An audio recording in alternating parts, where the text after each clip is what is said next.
CBS 3 Eyewitness News at noon. Sure feels like spring this Friday afternoon, but hang on. This weekend could be a fun ride weather-wise. Good afternoon, everyone. I'm Yuki Washington. Pat is off this noon. Some rain is on the way and even more changes Saturday and Sunday. Let's find out what's up. Maria's outside on our sky deck with a first look at the forecast.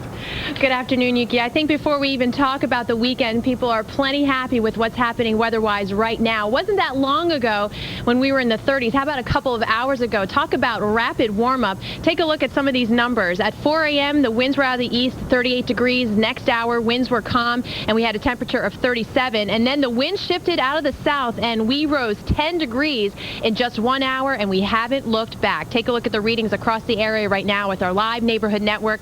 Philadelphia, 61, Boyertown 55, Millville, New Jersey 60 degrees, and Newcastle in Delaware 58 degrees. As we take a look, though, we are expecting some rain, and we have that with live Megadoppler 3. You can see some of the areas of yellow indicating heavier rainfall. It's now moving into parts of Berks County, seeing some light rain reported there. A wider picture showing, though, that the line is relatively thin, so it's not going to be a washout of a day, but when the rain does arrive, you can also expect some gusty conditions. So let's take a look at timing. Future radar showing that this rain is pretty much out of here, or I should say peaking during the PM drive and then out of here later on this evening. But of course, we're keeping our eye on the weekend, and this is why. You can see the pink, the blue, the green. That's every kind of precipitation that you can think of, and it's headed our way in time for the weekend. I'll have details on that, time it out for you, and another big cool down in that 5-day forecast when I come back inside. Yuki? Okay, Maria, we'll see you then. Thank you. Well, Vice President Joe Biden's Middle Class Task Force is holding its first meeting in Philadelphia this afternoon. Green jobs, where are they and how do you get one will be the focus. Our Dre Clark joins us now from the University of Pennsylvania with more details. Dre? Good afternoon, Yuki. The Vice President's visit today is all about listening and learning more about how environmental efforts can help stimulate the economy for the middle class while also helping to clean up the environment. Now, in just a few short minutes, one of two panel discussions will begin here at the Irvine Auditorium on the University of Pennsylvania campus with Vice President Joe Biden leading the way. People don't know Senator Vice President Joe Biden began his morning on the UPenn campus with a tour of the Division of Real Estate Services building. Vice President Biden is in Philadelphia as part of the President's Task Force on Middle Class Families, which Biden chairs. Today, the Vice President, along with several cabinet members, including the Secretaries of Energy, Housing, and Labor, will hear from experts at the Irvine Auditorium on how to create green jobs to help middle class workers and families. President Obama's billion-dollar stimulus package includes money on how to develop a more green, eco-friendly economy. Philadelphia is recognized as a major city leading the green movement. Bruce Murray will have a front row seat in the audience today. His King of Prussia company, Aztec Solar Panels, was invited as a special guest. This technology's been available and early adopters have been using it since 1970, and now it's time for it to go mainstream and really fulfill our growing energy needs in this region. And Mayor Michael Nutter is also here in the auditorium promoting more about what the city is doing in the way of going green to help support President Obama's vision. We expect both panel discussions to last about an hour and a half each, and we'll have more on this discussion beginning today with Eyewitness News at 4. For now, live from the Irvine Auditorium on the UPenn campus, Dre Clark, CBS 3 Eyewitness News. Okay, Dre, thank you. Well, we're learning disturbing new details about President Obama's visit to Ottawa last week. A Russian military bomber came close to breaching northern Canadian airspace just prior to the visit. Fighter jets intercepted the plane. Canada's defense minister says he doesn't know if it was a deliberate provocation or merely a coincidence. Well, President Obama is delivering his first speech to U.S. troops as commander-in-chief this noon. He's laying out his plan to bring the Iraq war to an end. But some of his fellow Democrats are concerned about how his plan to pull American forces out of the country. We get more now from CBS correspondent Joel Brown. President Obama plans to bring home a majority of the 142,000 U.S. soldiers now in Iraq by the end of August 2010. But up to 50,000 will stay on past that date, charged with training Iraqi forces, protecting civilians, and counterterrorism missions. It's a slower timeline for withdrawal than the president talked about during his campaign. But top White House aides say after consulting with his military commanders, he decided on spreading the drawdown over 19 months. The goal is to preserve security gains and have forces in place when Iraqis go to the polls later this year. Before unveiling his plans to the public, President Obama tried easing the concerns of some leading lawmakers in a closed-door meeting here at the White House. Top Democrats were upset that he planned to leave tens of thousands of troops in Iraq. Republicans wanted assurances that the president would listen to his commanders on the ground.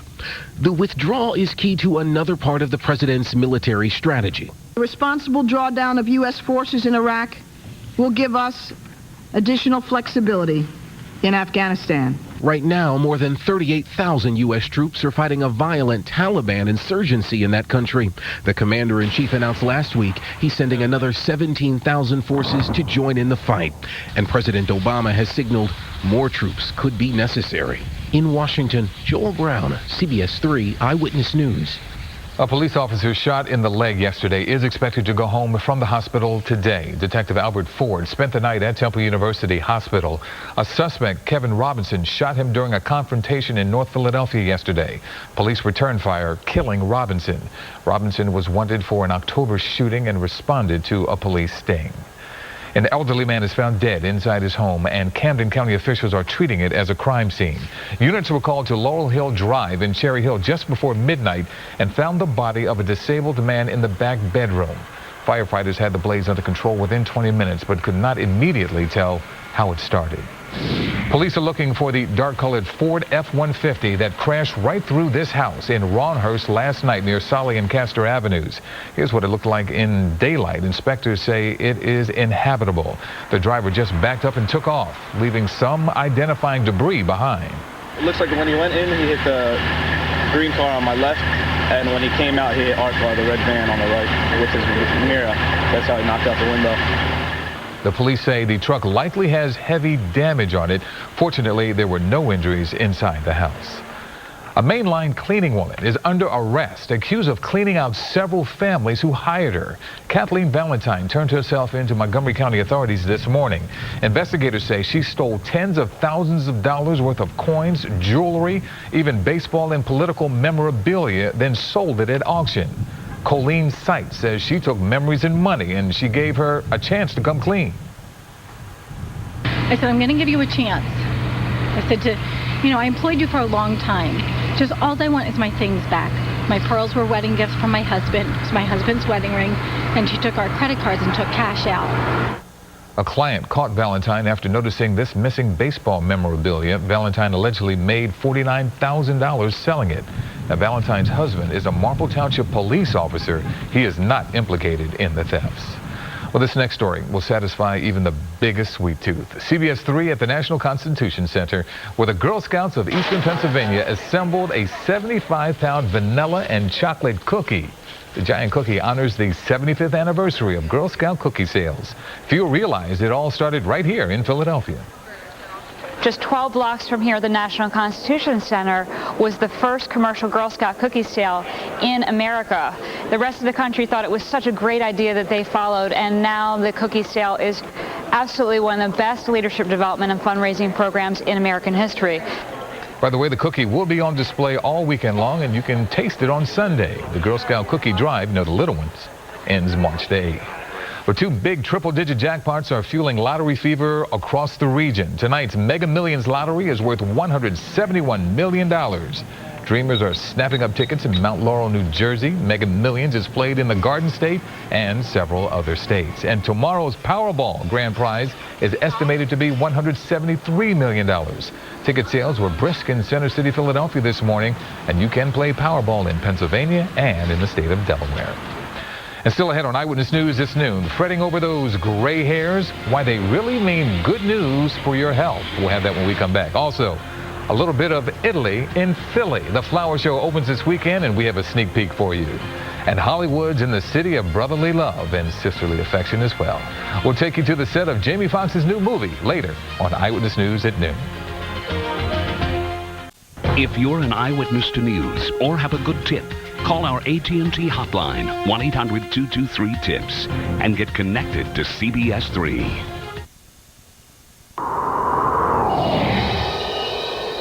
6 On the health alert, caffeine could help ward off cancer. Non-melanoma skin cancer is the most common cancer, with over 1 million new cases each year.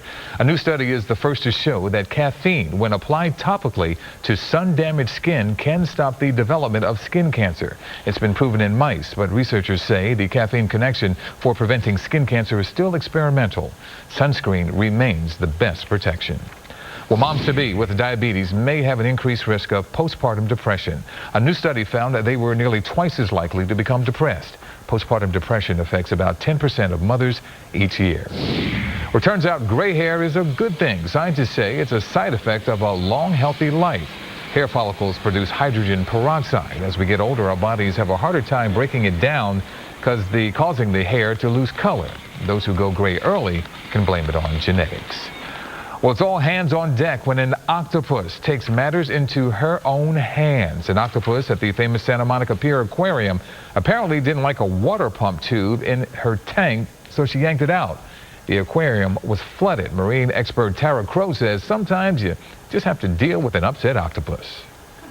They are incredibly strong. If you've ever had an octopus grab you, it is an incredible experience for the size of the animal. That animal probably weighs 1 pound and can definitely lift at least 20 times her body weight. Well, for now, the aquarium is somewhat back to normal, but they may have to replace their waterlogged floor. The octopus is fine, and no other creatures in the aquarium were affected. And Maria has all her hands on a warm day, huh? Yes. Yes, but then indeed. I'm going to get my tentacles into some wintry weather. You had to go there, didn't you? I had to go there. I had to go there. Okay. We're going from February to March after all, and you can never count out March. And it looks like, at least in the 5-day forecast, that will hold true. But enjoy today. It is really not too bad out there in most areas. Let's take a look down the shore. Talk about a nice afternoon to take in the boardwalk. We have a couple of takers right now. Temperatures close to 60 degrees, a little bit of a southerly breeze, and yeah, even some sunshine. Not the case everywhere. We do have some rain moving in, and that's what we find up in Berks County. Our site, Live Neighborhood Network site in Robesonia, 55 degrees there. You can see sun and clouds over the last couple of hours, but then towards the end, the rain begins to move in, and you can see the raindrops on the glass there from the camera. And that's what we're tracking with Live Mega Doppler 3. Zoomed into Robesonia right along 422, you can see socked in with the green, the rain has moved into parts of Berks County, and that's the leading edge of the line of showers. Earlier, there even a few thunderstorms in parts of State College, Harrisburg, and off towards Pittsburgh. Right now, just plain old rain, no sign of thunder just yet, and as it moves to the east, we'll continue to see those showers progress eastward. The storm system as a whole, it's pretty powerful, and the rain stretches all the way from the deep south up through New England, and so does the warm air. Take a look at some of the temperatures, the power behind this storm, its ability to bring in that warm air. We're at 63 in Philadelphia, but we're well above freezing as far north as northern New England. 62 in Washington, 53 right now in Pittsburgh. They've been in the 50s since this morning. So temperature is very warm right now, but helping to fuel some of those changes, that battle between the cool and the warm that's leading to the big changes that we have ahead. So certainly an unsettled weather pattern over the next 24 to 36 hours. We have the rain coming in this afternoon and then leaving us by this evening. So if you're going to be out late, you may dodge some of those showers. And then cooler air settles in tomorrow. Now by Sunday, the boundary that moves through today, it's going to help move a area of low pressure along it, and that's going to bring another round of precipitation. But by this time, there's enough cool air in place where it's not just going to be rain, there's going to be some snow and some sleet mixed in as well. It doesn't end there. By Monday, another problem area will be coming up the eastern seaboard and could produce a Monday problem in the form of snow. This one we'll be watching as well. But as far as the weekend goes, here's what we're looking at, potentially a wintry weekend. The rain, sleet moves in from south to north late evening on Saturday, so most of tomorrow should be fine. And then Sunday morning into the afternoon, a period of rain with some changeover to sleet and snow for most areas, but mainly sleet and snow to the north and west. This is where we have the highest potential to see an accumulation. At this point, still looking at light accumulations, if anything, and this could mean some slick roadways well into the Monday morning drive. So something to watch over the weekend. 60 to 64 today. That's quickly going to go away as temperatures will be falling after midnight tonight. 40 to 45, breezy conditions will continue. 45 will be the midday high tomorrow. 40, windy with rain, snow, and a wintry mix on Sunday. And then watching that system to play a role in bringing about some snow on Monday, maybe even into Tuesday, with high temperatures back down into the 30s, morning lows back down into the 20s. Nothing significant with that snow, though, you don't think? It's going to be uncomfortable and messy, but right now it's not going to be a big snowmaker. But we'll keep our eye on it. Never count out March. That's true. That is so true. Thank you, Maria. Well, President Obama is outlining his troop withdrawal plan for Iraq. You're looking at a live picture from Camp Lejeune, North Carolina. The president announces his plan to pull out all the U.S. combat brigades out of Iraq by August 2010. You can listen to the president live on CBS3.com, and of course we'll have more on this later today at 4 o'clock. Also today on Eyewitness News, eat the foods you love while still protecting your heart. We'll share some heart-healthy ways to prepare your favorite meals. You may be in for a few tasty surprises with this, and it's all coming up at 4 o'clock as well in our Health Alert. And then tonight at 6, she's a wife, a mother, and a woman in the military. Now she's featured in a groundbreaking film tracing the history of women during wartime. We're going to introduce you to her tonight at 6. There's more to come on Eyewitness News this noon. A sure sign spring is on the way. The Philadelphia Flower Show opens this weekend. We'll give you a sneak peek and give you all the details when we come back. Boy, it feels a lot like spring outside, but summer's in full bloom inside the Philadelphia Convention Center. The Flower Show opens this weekend, and this year it has an Italian theme. Our Carol Erickson gives us a preview of La Dolce Vita, the sweet life. It's not exactly the Tuscan sun, but the convention center lights are shining on Venice as the Philadelphia Flower Show takes on Italy. Rome wasn't built in a day, and neither was this believable facsimile spread out over 10 indoor acres. It's taken a week by armies of top landscapers and designers working top speed. We've recreated a lot of the architecture with the coral and the natural river stone inlays, and you know, all the stuff that makes the difference between good and great. Don't be upset if recreating these Bella Italia looks in your backyard prove just way too much for do-it-yourselfers. They are rather labor intensive. I've seen many people that have gotten involved with these types of projects that after about a day or two have turned it over to a professional. Even the plants have that professional edge, forced to perfection when they would rather be sleeping. A lot of the flowers that we want aren't available this time of year, so we have to pre-plan to make sure that they bring in the flowers. Bending nature's rules and moving continents closer together, the goal for this flower show. Your personal goal might be to take home just one cost-effective idea, like a bunch of plastic water bottles for a bunch of flowers, Italian style. You'll do a lot of walking through the convention center, but you might wind up in one of the most romantic spots in all of Italy, via Center City. In Philadelphia, Carol Erickson, CBS 3 Eyewitness News. And the Flower Show runs from March 1st to the 8th at the Pennsylvania Convention Center. It opens at 8 a.m. on weekends and 10 a.m. on weekdays. Adult prices vary from $22 to $28. Students pay $17, and youngsters aged 2 to 16 can get in for $13. Check it out. Very nice. We'll take a short break. Be right back.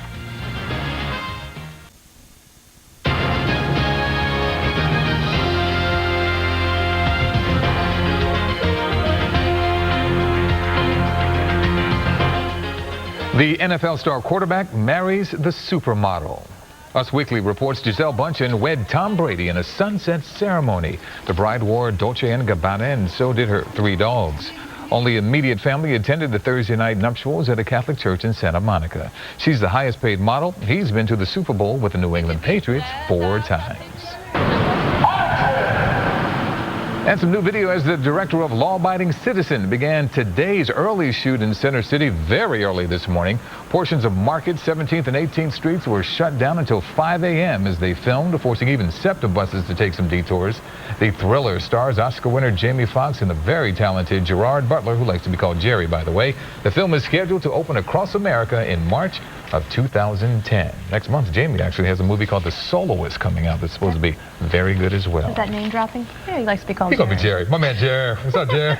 That's Eyewitness News at noon. I'm Yuki Washington for Pat, who's off, Maria, and everybody here. Thanks for joining us. Eyewitness News continues at 4, and don't forget, we're always online for you. Stay tuned now for the young and the restless.